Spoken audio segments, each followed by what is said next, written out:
오늘 함께 나누실 말씀은 로마서 2장 25절서부터 29절까지 말씀입니다.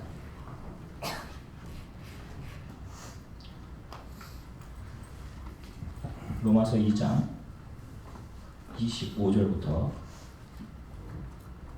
29절의 말씀 찾으셨으면 저와 우리 성도님들이 함께 하나님의 말씀을 한 목소리로 읽으시겠습니다. 로마서 2장 25절부터 29절까지입니다. 함께 읽으시겠습니다. 내가 율법을 행하면 할례가 유익하나 만일 율법을 범하면 내 할례는 무할례가 되느니라. 그런즉 무할례자가 율법의 규례를 지키면 그 무할례를 할례와 같이 여길 것이 아니냐. 또한 본래 무할례자가 율법을 온전히 지키면 율법 조문과 할례를 가지고 율법을 범하는 너를 정죄하지 아니하겠느냐. 무릇 표면적 유대인이 유대인이 아니요 표면적 육신의 할례가 할례가 아니니라. 오직 이면적 유대인이 유대인이며 할례는 마음에 할지니 영에 있고 율법 조문에 있지 아니한 것이라. 그 칭찬이 사람에게서가 아니요 다만 하나님에게서니라. 아멘. 잠시 기도하겠습니다. 사랑해 주님 감사합니다. 이제 부족한 점이 하나님의 말씀을 또 성도들과 함께 나누고 복음을 증거합니다. 복음에는 능력이 있어서 살아나게 하는 능력이 있음을 믿고 하나님의 말씀을 선포합니다. 주님 도와주시고 우리 성도들 가운데 우리의 내면을 바라보게 하시며 이 우리의 죄를 치유하시는 하나님의 긍휼과 사랑을 경험하게 되는 성도들이 이곳에 있게 하나님 도와주시기를 간절히 소망합니다. 감사드리며 예수 그리스도 이름으로 기도드립니다. 아멘. 할렐루야. 아멘. 여러분 한 주간 동안 잘들 지내셨어요? 잘들 지내셨습니까? 네. 벌써 이렇게 바깥에 보니까 벌써 이제 낙엽들이 많이 지고 있죠. 보면 아이오와의 가을이 참 아름다운 것 같아요. 그래서 항상 이맘때쯤 되면 이번 주에는 사진을 좀 한번 찍어야지, 낙엽 지는 이런 사진이라도 한번 찍어둬야지 하고 마음을 먹으면 이 낙엽이 금방 다 지고 맙니다. 아이오와에 좀 계신 분들 알겠지만 이게 오래 가지 않습니다. 그리고 금방 겨울로 가요. 아이오와의 가을이 그런 것 같아요. 지금 낙엽이 굉장히 많이 있죠. 이게 한꺼번에 하나씩 두 개씩 이렇게 낭만적으로 떨어지는 것이 아니라 한번 바람이 강하게 불어서 이게 대부분 하루 이틀 사이에 많은 양이 우두두 떨어지는 이렇게 되는 것 같아요. 시간이 벌써 이렇게 빨리 지나가는구나 싶습니다. 건강하다고 생각하시는 분들도 플루샷들을 맞으시고요. 뭐 여기 가정에 계신 어른들이 계신데 저는 항상 뭐 어른들 걱정도 걱정이지만 39분에 늦지막히 혼자서 공부하는 청년들 늘 안쓰럽고 그렇습니다. 그런 청년들은 꼭 그 플루샷을 맞으시고 찬데 머리를 두고 잠을 자거나 하면 안 됩니다. 이제부터는 이제 겨울로 가는 길목에 이제 있는 거예요. 자, 서로 인사를 좀 나눴으면 좋겠습니다. 잘 지냈습니까? 우리 서로 이렇게 앞뒤 보면서 인사를 좀 나눌게요. 자, 오늘 로마서 2장 마지막 부분인데 로마서 전체를 강의해 나가는 건 아니고요. 로마서 2장에서 오늘 한 전체 2장을 다 살펴봤기 때문에 이제 다른 곳으로 좀 점프해서 옮기려고 합니다. 오늘 하여간 로마서 2장의 마지막 부분을 함께 나누겠습니다. 1800년대를 살아갔던 제가 개인적으로 굉장히 좋아하는 철학자 중에 그 독일의 철학자 아르투르 쇼펜하우어라고 하는 그런 철학자가 있어요.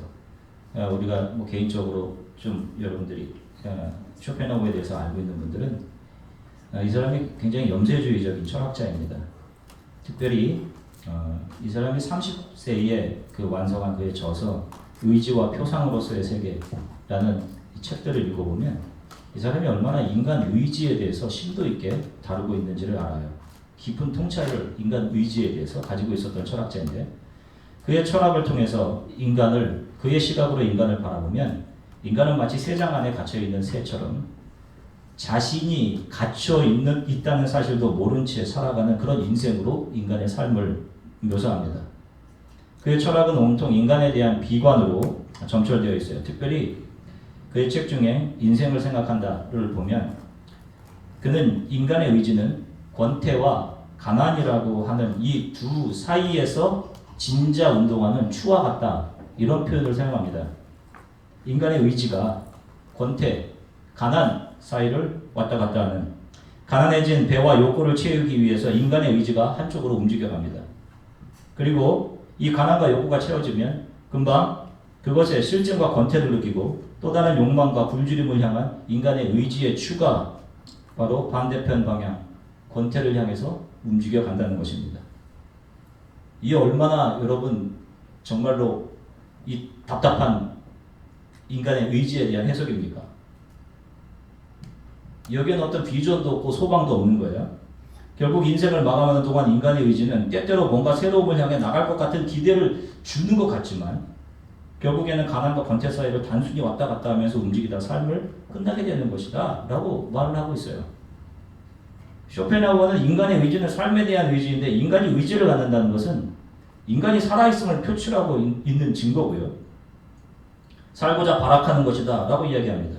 그리고 이 삶의 의지는 비합리적이고 충동적인 것으로 항상 만족과 안정을 추구하는데, 결국 목적지를 알지 못하는 이 삶의 의지는 끊임없이 목적지를 찾아 방황하다가 실패한다 라고 이야기를 해요. 따라서 이러한 세계에서 살고 있는 인간의 삶은 고통스러운 것이고, 인간은 채워지지 않는 존재의 갈증 속에서 살아가고, 그래서 인간의 삶은 권태롭고 고통스럽다 라고 아르투르 쇼펜하우어가 이야기를 합니다.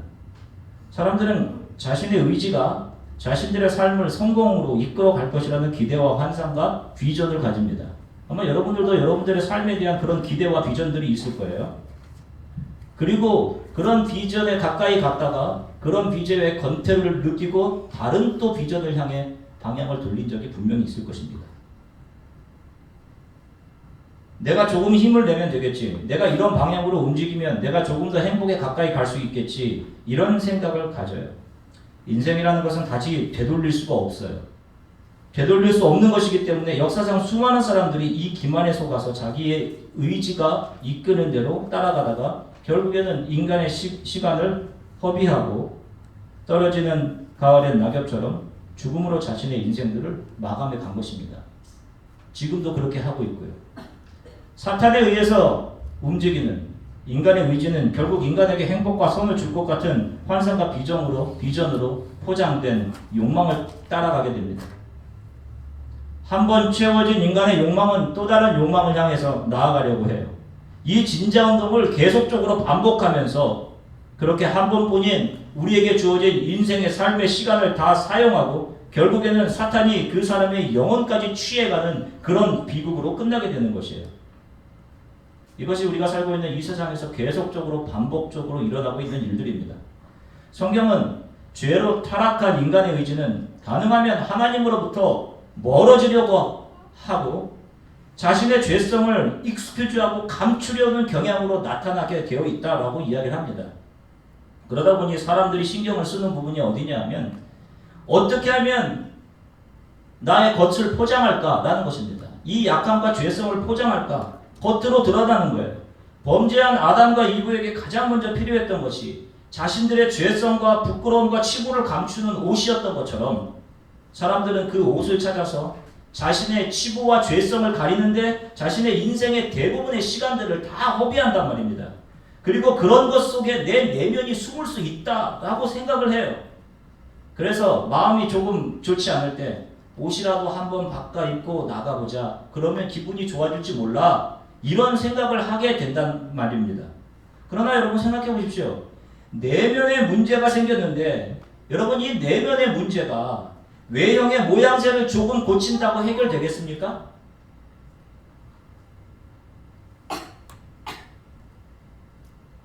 여러분 인간이 외형적으로 만들어내는 것들은 모두 인간 자신의 본질적인 죄성을 감추고 치장하는 것들이고 인간 영혼의 본질을 보지 못하도록 하는 것들이 대부분의 것이에요. 그래서 빌립보서 3장 7절부터 9절에서 바울이 이렇게 고백을 합니다. 그러나 무엇이든지 내게 유익하던 것을 내가 그리스도를 위하여 다 해로 여길 뿐더러 또한 모든 것을 해로 여김은 내 주 그리스도 예수를 아는 지식이 가장 고상하기 때문이라. 내가 그를 위하여 모든 것을 잃어버리고 배설물로 여김은 그리스도를 얻고 그 안에서 발견되려 함이니 내가 가진 의는 율법에서 난 것이 아니요 오직 그리스도를 믿음으로 말미암은 것이니 곧 믿음으로 하나님께로부터 난 의라. 예수 그리스도 안에서 거듭남을 경험한 바울은 이전에 자신이 그토록 소망했던 성공적인 삶, 가치 있는 삶이 자신이 지금까지 추구했던 공부나 배경과 세상의 저명한 사람들과의 관계 속에서 이루어지는 것이 아니라 그런 외적으로 드러나 보이는 것에 있는 것이 아니라 예수 그리스도 안에서 자신의 내면이 발견되는 데 있다라는 고백을 합니다. 우리 기독교는요, 인간의 내면의 문제를 다룹니다. 우리 마음이, 영혼이 얼마나 부패했고 이기적이고 타락했는지 바로 이것을 성령께서 보게 하심으로 기독교에서 이야기하는 구원의 길이 시작되는 거예요. 여러분, 이 내면의 문제가 해결되지 않으면 교회에 와서 얼마든지 거룩한 체하고 예배드리고 집에 돌아가서 집안을 허트리는 사탄의 종노릇 얼마든지 할 수 있습니다. 이중생활이 가능한 거예요. 그래서 더더욱 우리들이 기도해야 할 중요한 제목 중에 한 가지는, 여러분 날마다 기도해야 될 제목 중에 한 가지는 성령께서 내 마음을 비추어 보게 해주십시오. 이런 기도예요. 성령님, 제 마음을 비추어 볼 수 있게 해주십시오. 로마서 2장이 계속해서 이야기하는 것은 자신의 의지에 의해서 겉으로 드러나는 모습들, 외형적인 것들이 그 사람의 거듭남이나 하나님 앞에서 인정받을 만한 믿음을 증명하는 것이 절대로 되지 못한다 하는 것이에요. 자, 오늘 본문에서 바울은 할례라는 유대의 종교의식을 들어서 인간 내면의 부패함을 드러내고 있어요. 당시 바울을 통해 복음을 듣고 믿음을 가지고 그리스도 예수를 믿게 된 유대인 사람들이 있었습니다. 그 사람들이 유대교에 있다가 바로 그리스도교로 온 사람들이에요. 그런데 하나님의 백성을 자부했던 일부 유대인들이 이들을 향해서 신앙의 훈수를 하기 시작했습니다. 그것은 바로 하나님의 백성이 되려면 겉으로 드러나는 어떤 분명한 표시가 있어야 된다, 이거예요. 요즘식으로 이야기하면 당신 구원받았어? 라고 물어봅니다. 그러면 당황하죠. 구원받았으면 그것을 뭘로? 구원의 표시가 뭐야? 이렇게 이야기합니다. 그런 것과 비슷한 거예요. 너희가 하나님의 자녀가 되었는데 그럼 그 증거가 뭐냐라는 것입니다. 그리고 그들은 그 증거가 바로 뭐냐 하면 이라고 이야기하면서 그것이 바로 할례이다 라고 가르쳤어요. 이것을 들은 예수 그리스도 교회 안으로 들어온 유대인들은 고민하기 시작했습니다. 정작 할례를 그럼 못 받은 우리는 예수 그리스도의 은혜로 그리스도인이 된다고 해서 들어왔는데 할례를 못 받은 우리는 하나님의 백성이 혹시 아닌가? 라는 회의를 하기 시작했어요. 이에 바울이 갈라디아서 6장 12절에서부터 15절에 이렇게 이야기를 합니다. 여러분들 앞을 보시고 저는 새 번역된 성경으로 읽겠습니다. 육체의 겉모양을 꾸미기를 좋아하는 사람은 여러분에게 할례를 받으라고 강요합니다. 그것은 그들이 그리스도의 십자가 때문에 받는 박해를 면하고자 하는 것입니다. 할례를 받는 사람들 스스로도 율법을 지키지 않으면서 여러분에게 할례를 받게 하려는 것은 여러분의 육체를 이용하여 자랑하려는 것입니다. 그런데 나에게는 우리 주 예수 그리스도의 십자가밖에는 자랑할 것이 아무것도 없습니다. 그리스도로 말미암아 내 쪽에서 보면 세상이 죽었고 세상 쪽에서 보면 내가 죽었습니다. 할례를 받거나 안 받는 것이 중요한 것이 아니라 새롭게 창조되는 것이 중요합니다. 자, 바울이 이렇게 이야기해요. 난지 8일 만에 남자 사내아이의 고추에 표피를 베는 것이 할례의식입니다. 이것은 하나님이 주신 것으로 이스라엘 백성들과 하나님이 언약을 맺었다는 그런 표시이고 보증이었어요. 하지만 이것은 하나님의 죄에 대해서 하나님의 진노로부터 면하게 해주겠다라는 그것을 보증하는 그런 표는 아니었어요. 이것을 행한다고 해서 하나님 앞에서 나는 하나님께 이렇게 순종했습니다 라고 하는 그런 의를 드러낼 수 있는 것이 아니라 이것은 단순히 하나님께 무조건 제가 순종하겠습니다 라고 하는 헌신의 의미였습니다. 그런데 유대인들은 이러한 할례가 하나님의 자녀의 겉으로 드러나는 표시이고 구원의 능력이 거기에 있다라고 거의 미신적으로 이것을 확신하고 있었어요. 오늘 본문 25절서부터 26절을 보면 이렇게 기록합니다. 내가 율법을 행하면 할례가 유익하나 만일 율법을 범하면 내 할례는 무할례가 되느니라. 그런즉 무할례자가 율법의 규례를 지키면 그 무할례를 할례와 같이 여길 것이 아니냐. 조금 말이 좀 복잡해서 이 말씀을 좀 정리하면, 할례를 행하면서 인간의 내면의 죄와 인간이 의존적인 존재임을 보게 하는 율법의 본질을 이해하지 못하는 자는 무할례자와 똑같은 것이고, 할례가 없지만 율법의 의미를 바로 알고 하나님 앞에 겸손히 엎드리는 자들은 할례를 받은 자들과 똑같다. 이런 얘기를 지금 바울이 하고 있는 것입니다. 여러분, 우리들에게도 여러 가지 종교적인 외형들이 있습니다. 여러분, 매주 교회 나왔다고 생각하는 여러분들의 그 생각도 외형적인 모습이 될 수 있어요. 그리고 우리가 교회에서 등록해서 봉사하는 부서가 있고, 또 여러분들이 참여해서 섬기고 있는 무엇인가가 있어요. 그러나 여러분, 이런 외형적인 종교인의 모습이 우리의 영혼을 새롭게 한다거나 우리를 거룩하게 해서 하나님 앞에 인정받을 만한 것이 절대로 되지 못한다는 것입니다. 여러분, 오히려 교회에 이렇게 매주마다 나오면서 매주 또 어떤 것으로 봉사하고 있는 이런 것들은 어떤 것이 될 수 있느냐 하면, 오히려 그런 것들 뒤에 숨어서 내가 신앙생활을 잘 하고 있는 것으로 착각을 가지고 그 생활에 안주할 수 있도록 합리화하고 죄악된 내 내면을 새롭게 고칠 기회를 잃어버리는 것이 될 수 있다는 거예요. 여러분, 예수님을 따르는 우리들이 겉으로 드러내 자랑할 수 있는 것은 바울의 고백처럼 예수 그리스도의 십자가 이외에는 아무것도 없습니다. 여러분, 어떤 사람들은 자기가 받은 은사를 자랑하고, 또 내가 행한 종교적인 경건의 행위들이 나의 신앙적인 계급장으로 드러나서 다른 사람들과 나를 구분짓는 사람들이 있어요. 여러분, 만약 이게 그럴 것이라면 이런 행동이 바로 십자가의 원수가 되는 길이고, 육체를 신뢰하는 길이고, 하나님 앞에 전혀 인정받을 것이 없는 일들이 바로 이런 일들인 것입니다.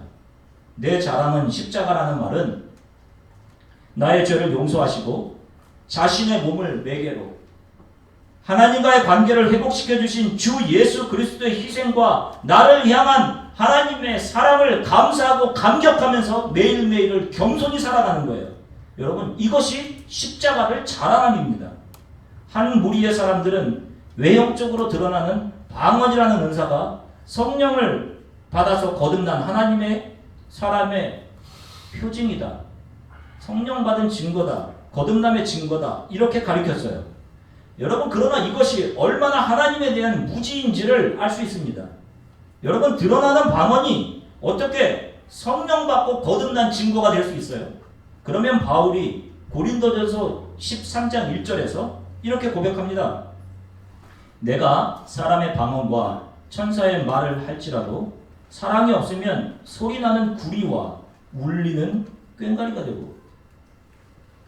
여러분, 방언이 정말로 성령 받고 거듭난 증거라면 어떻게 수만 마디의 방언이 울리는 꽹과리 소리가 될 수 있어요?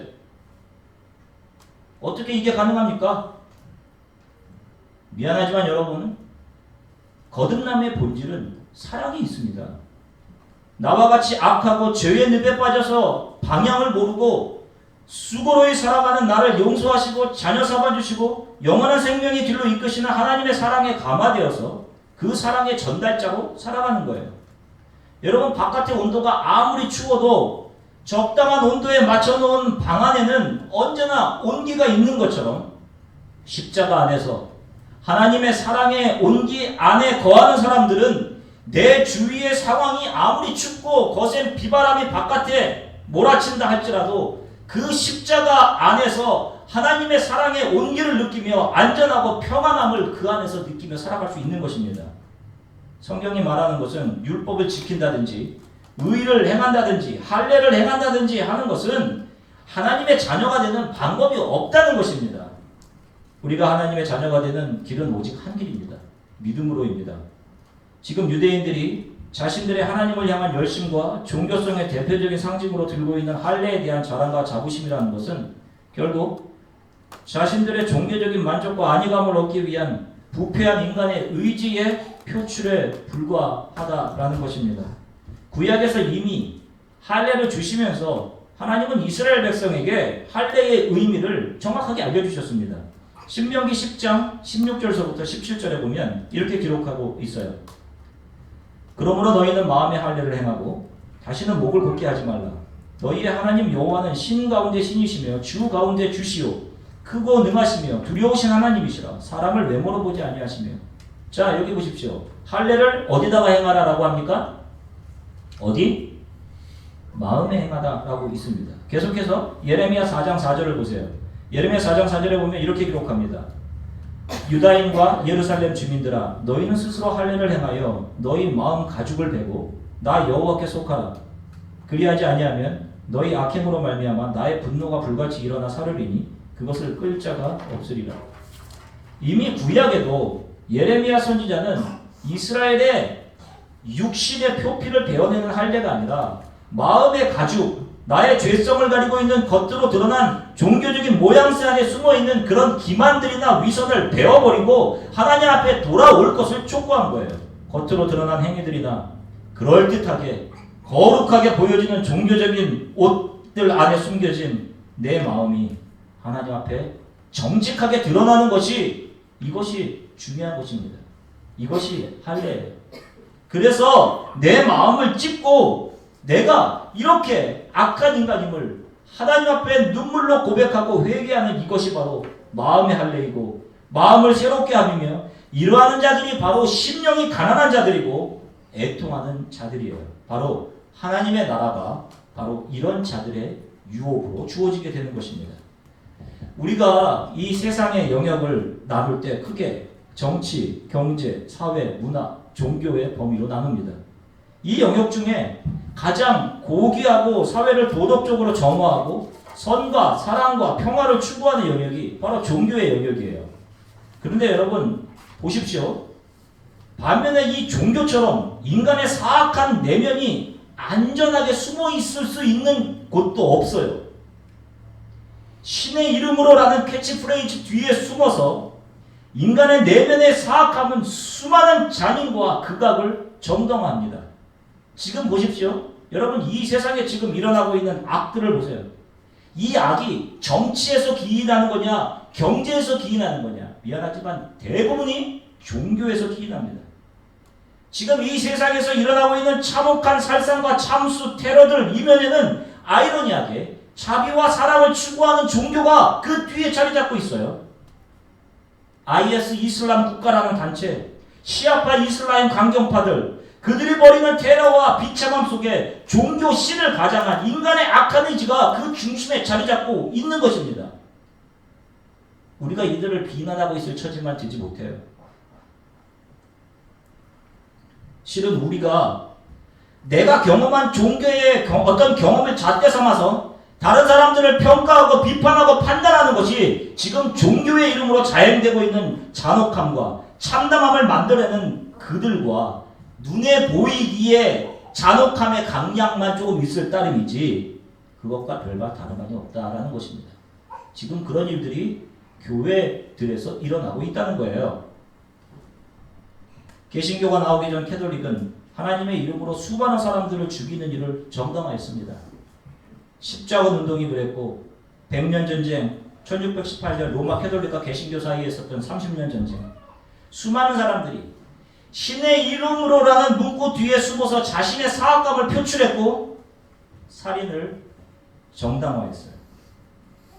지금도 사람들은 자신들이 예수 그리스도를 위해 라고 하는 그 캐치프레이즈 뒤에, 그것 뒤에 숨어서 자신들의 악한 의지를 표출해서 수많은 사람들을 판단하고 비판하고 배척하고 미워하고 살인하는 일들을 계속 하고 있습니다. 이게 지금 다른 종교에서 벌이는 악한 일들과 비교해서 조금도 경중이 떨어지는 것이 아니에요. 그래서 로마서 2장 저번 주 24절 마지막 절에 이렇게 기록해요. 기록된 바와 같이 하나님의 이름이 너희 때문에 이방인 중에서 모욕을 받는다. 하나님은 그것을 모독으로 여기시는 겁니다. 이것이 신성모독이다. 다른 게 신성모독이 아니라 너희가 너희 기준을 가지고 종교적인 너희들이 세운 그런 기준을 가지고 다른 사람들을 미워하고 평가하고 판단하는 것이 바로 그런 것이다 라고 하는 거예요. 종교가 인간의 행동으로 드러나는 것들, 어떤 종교적인 규율에 사람을 맞추려고 하고 그렇게 외형적으로 드러나는 열심으로 그 사람의 종교성을 측정하려고 하면 죄송하지만 거기에는 반드시 타락이 있고 타락한 인간의 의지가 그 안에서 신의 이름으로라는 탈을 뒤집어 쓰고 움직여서 지극히 이기적인 칼날을 상대방에게 휘두르는 것으로 나타나게 되는 것입니다. 너무도 교묘하게 신의 이름으로라는 이것이 인간이 가장 이 인간의 내면을 잘 숨길 수 있는 곳이라고 생각해요. 다른 그 어느 것보다. 그래서 그 안에 내가 가장 안전하게 숨었다고 생각하기에 인간의 본연의 모습이 확연하게 드러나는 것입니다. 저는 여러분들에게 그런 얘기합니다. 여러분들의 본연의 모습은 어느지라고 생각하십니까? 본연의 모습. 여러분들이 혼자 계실 때입니다. 아무도 여러분들을 보고 있지 않는다는 상태에 놓여 있을 때 여러분들이 하는 행동과 양식이 여러분들의 본연의 모습이에요. 이런 것은 기독교가 아닌 것입니다, 여러분. 지금 이야기한 이런 것들은. 긍휼이 없는 것은 기독교가 아니에요.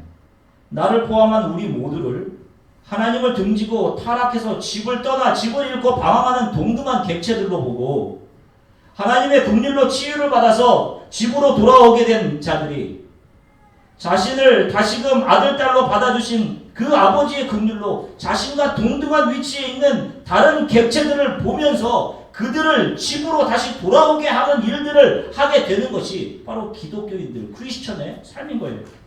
로마서 2장 11절에서 바울이 이런 고백을 합니다. 또 그 안에서 너희가 손으로 하지 아니한 할례를 받았으니 곧 육의 몸을 벗는 것이요 그리스도의 할례니라. 육의 몸을 벗는다는 것은 내 의지에 의해 움직이는 세상의 철학자의 말에 의하면 가난과 권태 사이를 진자 운동하는 이 인간의 의지가 성령에 의해 멈추어지고 내 삶의 의미가 예수 그리스도의 십자가를 통해 발견되어서 하나님의 의지에 내 삶이 맡겨지는 이런 삶을 살아가는 것을 이야기합니다. 이런 사람들은 눈에 보이는 환경에 흔들리지 않아요. 내가 무엇이 되든 무엇이 되지 않든 상관이 없습니다.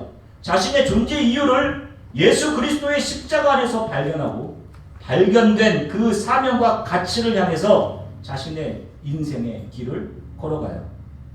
여러분, 복음은 눈에 보이는 세상의 가치를 산산이 부수어버리고 십자가 은혜 안으로 사람을 초청합니다.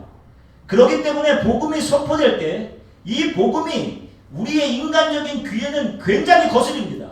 왜? 우리의 겉을 깨는 것이기 때문에, 그리고 우리의 내부를 드러내는 것이기 때문에 그래요. 이 안에 초청된 사람들은 자신들의 세상의 옷을 벗고 그리스도가 입혀주시는 새 옷으로 갈아입습니다. 이것은 삶의 추구가 완전히 다름을 의미해요. 지금까지 살아오던 나의 모든 삶, 나까지도 십자가에 못 박고 내가 사랑하던 이 세상 역시 십자가에 못 박히게 되는 것입니다. 사랑하는 주안의 교회 성도 여러분, 하나님이 우리들에게 주시는 신앙의 경험과 은사는 우리가 신앙의 목표를 잃지 않고 바른 믿음의 길들을 가도록 주시는 에너지와 같은 역할을 합니다. 이것은 각자의 신앙의 유익을 위한 거예요. 다른 이들에게는 다른 경험과 또 다른 은사들을 주십니다. 이것은 내가 간직하고 감사하면서 이것을 붙들고 사용하면서 가야 될 것이지 다른 사람의 신앙을 재는 도구가 되어서는 안 되는 것들입니다. 사람은 외적이고 눈에 보이고 물질적이고 피상적인 것에서 위안을 얻으려고 하는 그런 경향이 강해요. 그러나 하나님께서 중요하게 여기시는 것은 저와 여러분들의 마음속에서 일어나는 내면의 변화입니다. 겉으로는 이런 것이 드러나지 않아도 내 내면의 심각함을 보고 내 죄를 보고 애통하고 하나님의 긍휼과 은혜를 바라며 그 사랑으로 치유되어서 긍휼을 가지고 살아가는 것이 하나님 보시기에 진정한 크리스천인 것이에요. 이 변화를 일으키시는 것은 바로 성령님의 사역입니다. 그래서 우리가 완악한 나의 마음을 위해 성령님을 날마다 초청하고 날마다 성령님의 도움을 구할 이유가 여기에 있는 것입니다. 말씀을 들어도 딱딱하고 나에게가 아니라 다른 사람에게 적용하려는 나의 근본적인 죄성과 하나님과 단절된 자아를 성령께서 보게 하셔야 십자가의 보혈과 은혜와 그 능력 안에 거할 수 있게 됩니다. 그렇지 못하면 지금까지 계속 그래왔던 것처럼 비상적인 종교인으로 남고 그렇게 살아갈 수밖에 없게 됩니다. 그런 이들에게 종교는 기만으로 포장된 의지와 더불어서 다른 사람들을 죽이는 도구가 될 수 있는 것이에요. 사랑하는 성도 여러분, 긍휼로 살아가십시오. 긍휼이 여러분들의 삶에서 다른 사람의 삶으로 흘러서 수많은 사람들을 집으로 돌아오게 하는 그런 일들을 여러분들이 감당할 수 있게 되기를 주 예수 그리스도의 이름으로 축원합니다. 우리 잠시 함께 기도하겠습니다. 성령님, 저를 긍휼히 여겨주십시오. 외적인 것으로 가려진 나의 내면을 성령께서 좀 보게 해주십시오. 다른 이들을 나에게 주셨던 하나님의 긍휼로 좀 보게 해주십시오. 어느 곳에 있건 나의 모습은 하나님 앞에 가난한 모습 되게 해주십시오. 나를 주장하는 모습이 아니라